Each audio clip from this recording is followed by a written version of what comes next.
Hello and welcome back. Healthcare open enrollment season is upon us.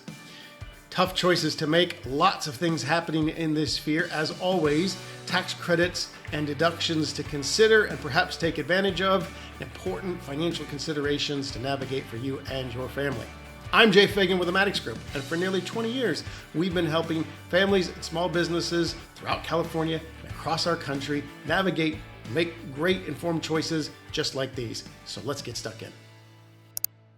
So we wanted to cover the basics of the healthcare options for the upcoming year, some tax-free and tax advantage choices that you can make to help offset those costs. As always, tax credits and deductions that are available that you may want to take advantage of. Some pitfalls to consider, particularly for our retired clients or clients that are about to retire.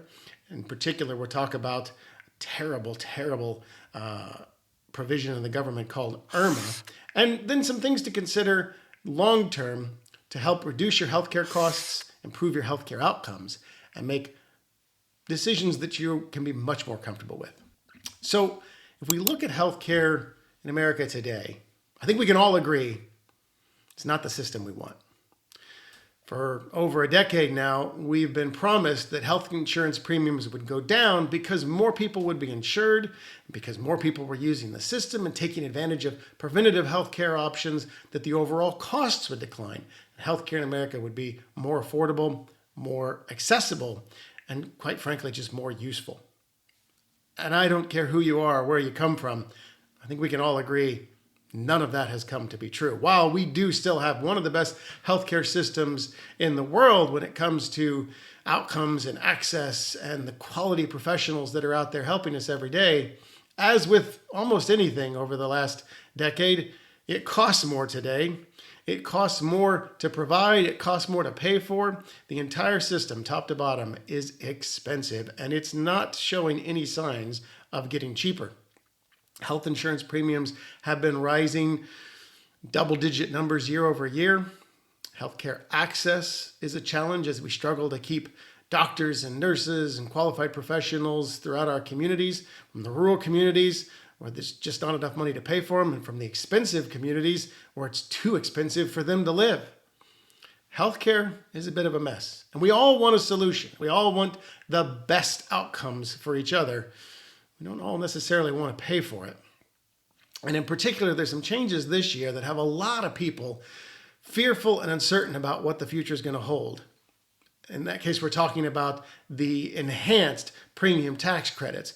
They came out of the COVID era, response to what we can all agree was a national disaster. And those credits were set to expire, and then they extended, and now they're set to expire again by the end of this year. And at the recording of this video, I don't know what the outcome of that is going to be. So we're going to talk about planning for what the current state is and what we should expect to happen in the new year.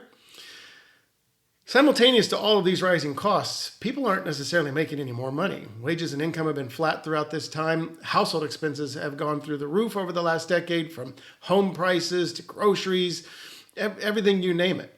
So let's talk about what is available to help navigate this in the new year. In particular, there's been some changes around health savings account eligible plans. There's been some changes around what qualifies for minimum essential coverage in high deductible plans or catastrophic plans. There are health cooperatives out there now that more people are taking advantage of.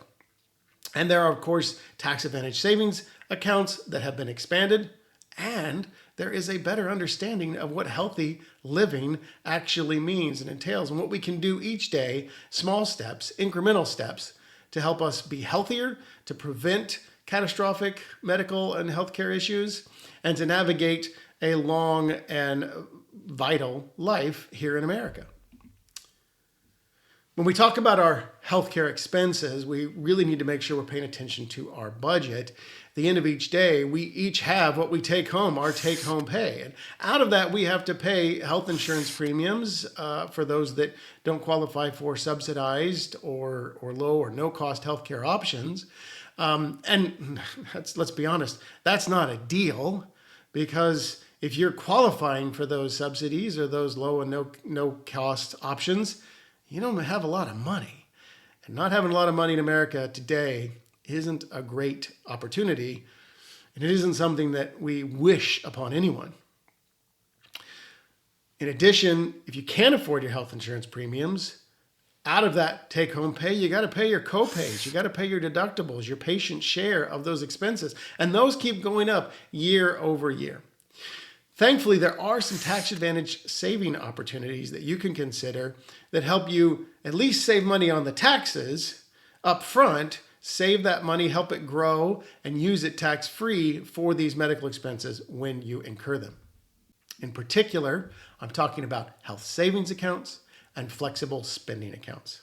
For 2026, health savings accounts, this is one of those tax advantage options that I am such a fan of. Maybe you're not in a position where you can maximize your pre-tax retirement options, or you don't have necessarily the cash flow to fund an individual retirement account, an IRA, traditional or Roth, but you can fund, or at least it's a better option for you because you have healthcare expenses to be funding a health savings account. Health savings accounts are tax advantage savings opportunities that must be paired with a qualified insurance plan. Generally, that's a very high deductible or catastrophic health plan. However, for 2026, under the new OB3 tax bill, all bronze and catastrophic Affordable Care Act plans now qualify for an HSA. You can contribute up to $4,400 a year tax-free as an individual, or $8,750 as a family. And if you're over 55, you can add an additional $1,000 into your HSA. And a new thing for 2026, direct primary care fees, as monthly primary care subscription services, are now eligible to be paid out of your HSA. There's a vast amount of expenses that can be covered under your HSA for yourself and your qualified family members' dependents. And here's the beautiful thing about an HSA. It's essentially a modified retirement account. So if you're young and you're healthy, you don't need to spend a lot of money on you don't need to spend a lot of money on healthcare expenses. Fund that HSA because it grows tax-free. And as you age and you need that money, and by the way, you can invest those funds, depending on your HSA provider, into an index fund or the market, just like a retirement account.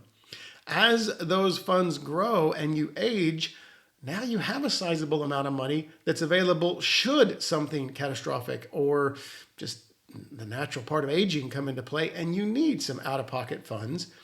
Whether you funded that at 20 years old or 30 years old or 60 years old, or it's grown for all that period of time, the growth is tax-free so long as you use it on qualified medical expenses. But there's a wonderful other caveat to that. Once you hit retirement age, over 59 and a half, you can pull it out as a regular distribution, no penalty for non-medical purposes, and just pay the income taxes that are owed on it at that time. So it's a pseudo-retirement savings vehicle, particularly for those who may not be eligible for your normal Roth contributions, but it has the added benefit of tax-free money for those healthcare expenses. The flexible spending account works somewhat similarly, different contribution rules. Those must be provided by the employer. The challenge with the flexible spending account is there is a use it or lose it provision. Now, employers can elect for you to carry over up to $6,800 a year. However, that is up to the discretion of the employer, and whatever's in that account, if you don't spend it in that year, you don't, on qualified medical expenses, of course, you don't get to keep it. It goes back to your employer. So that's not necessarily a great plan for everyone, particularly younger or healthier folks who don't have a lot of medical expenses each year.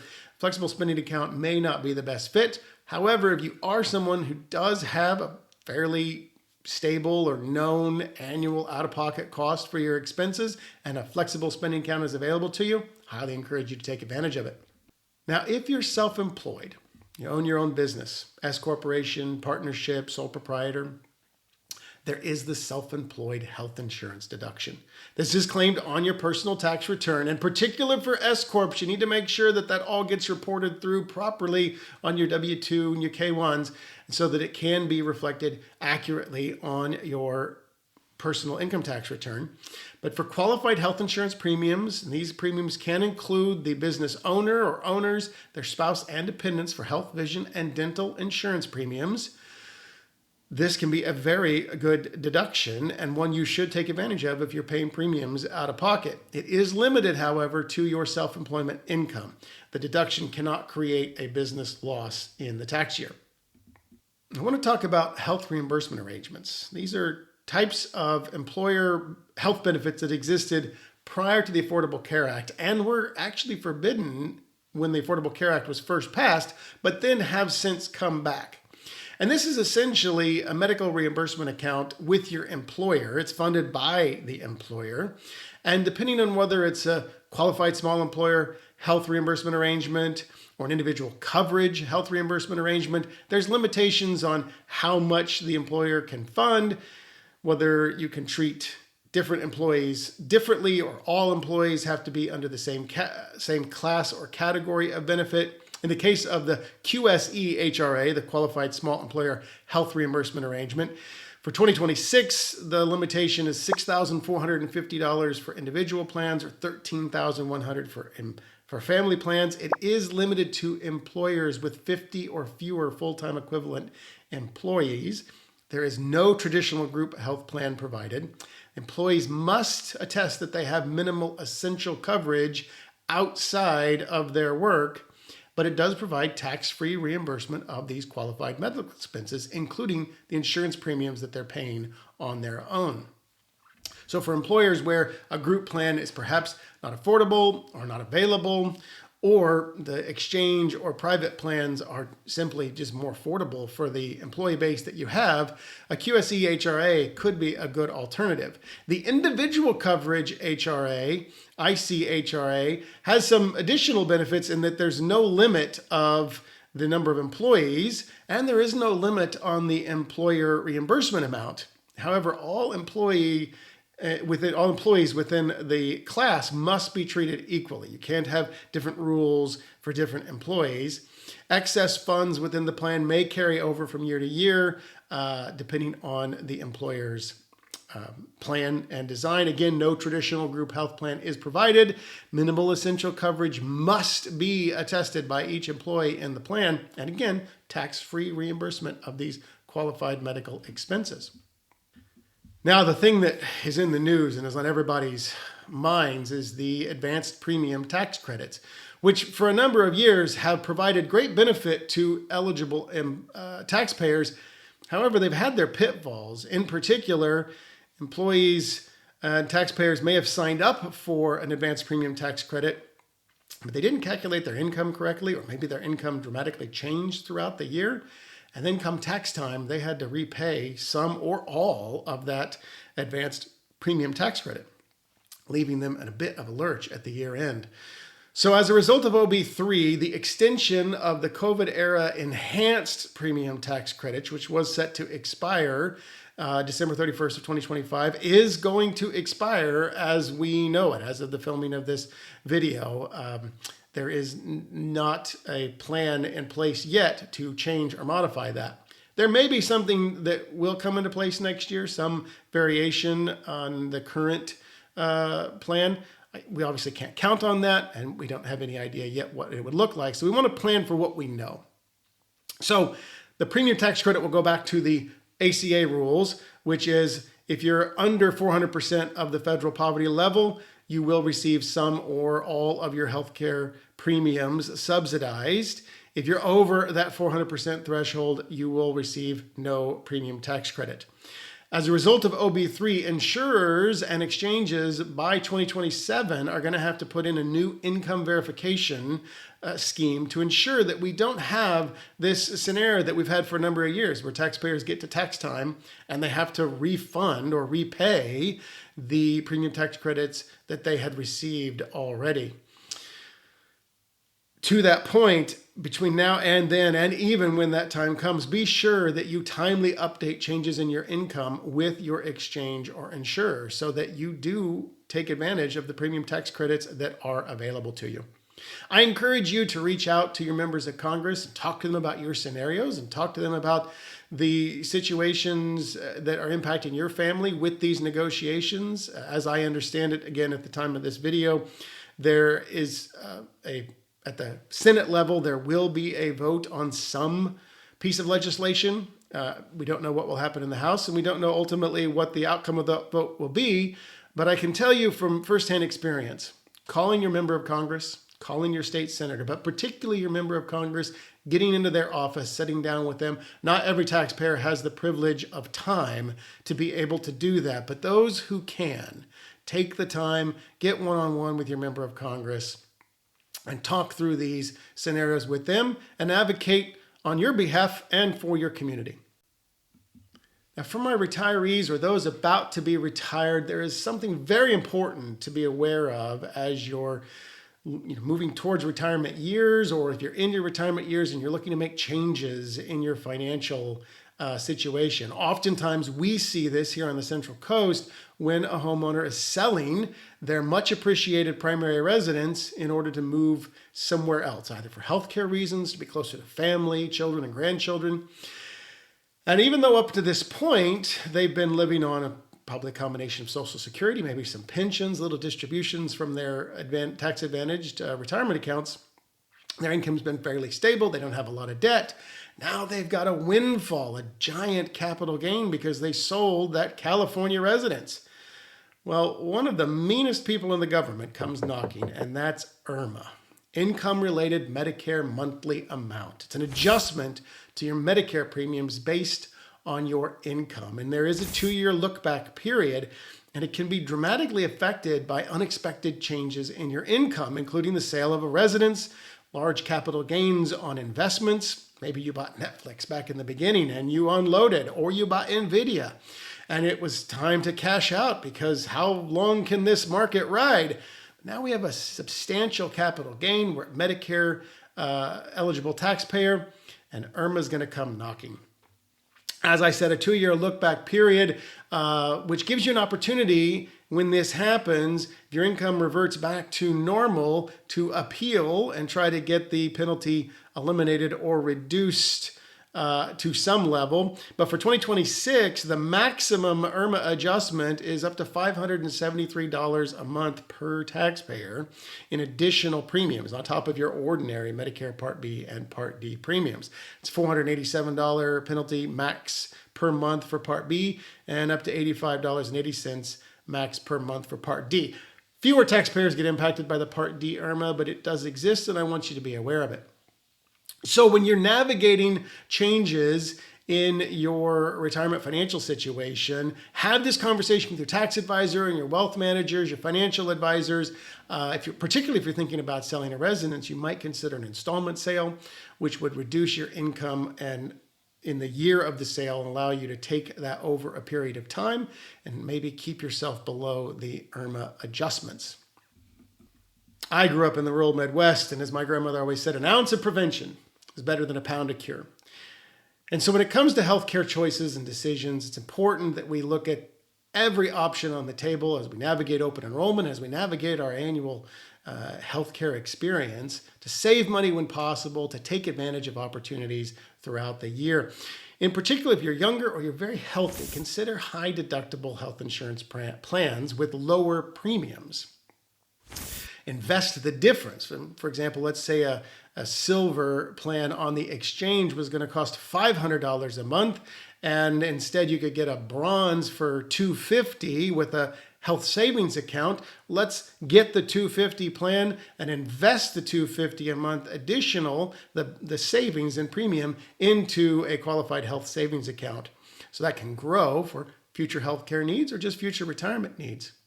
Work the math, okay? Spend time on these premiums and these policies. Are the premiums, the deductibles, the out-of-pocket, do they exceed your annual healthcare costs? In particular, we see this with vision and dental plans. Quite often the premiums, particularly in dental plans, far exceed what the average American taxpayer, healthcare patient would pay for their annual dental services. Similarly, you don't have glasses or eye issues, don't pay for vision insurance.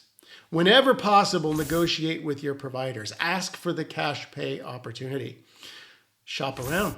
it's very important to realize that different locations have different fee structures. Some years ago, here in the Monterey Peninsula, we had a then Secretary of Health come and visit for a Panetta Institute lecture and had talked about how he needed to have a colonoscopy done. He lived in Utah. He was there in D.C. He started calling around and found that there was vast changes in the fee structure for the same procedure. And in his case, it was well worth the travel expenses because he was saving far more money, even with the travel expenses, by going somewhere else to have the procedure done.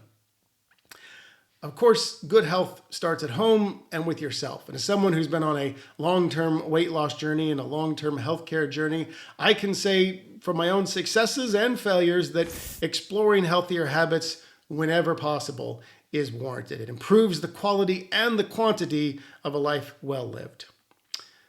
If you're in the position to do so, negotiate your wages and your benefits with your employer or consider a change in employment that better suits your health and financial goals. For our Medicare recipients, consider Medicare Advantage or supplemental plans when your health needs may be better served by those solutions. But again, as always, don't overpay and don't buy something that is unnecessary. And for taxpayers who may be planning to work past the age of 65, it's important to consider delaying enrollment in Medicare Part B so that you avoid being overinsured. As always, please be sure to have this conversation around your unique needs with your trusted professionals, your healthcare advisors, your financial advisors, and your tax advisor. And if you don't have a tax advisor in your corner, the Mattox Group is always accepting new clients, and I would be overjoyed to talk through these and other aspects of your financial life with you. As always, thank you for your attention. Thank you for sharing and investing your time with me in this video. I hope this was helpful for you. Stay tuned for our next videos. I'm Jay Fagan with the Mattox Group. Allons-y!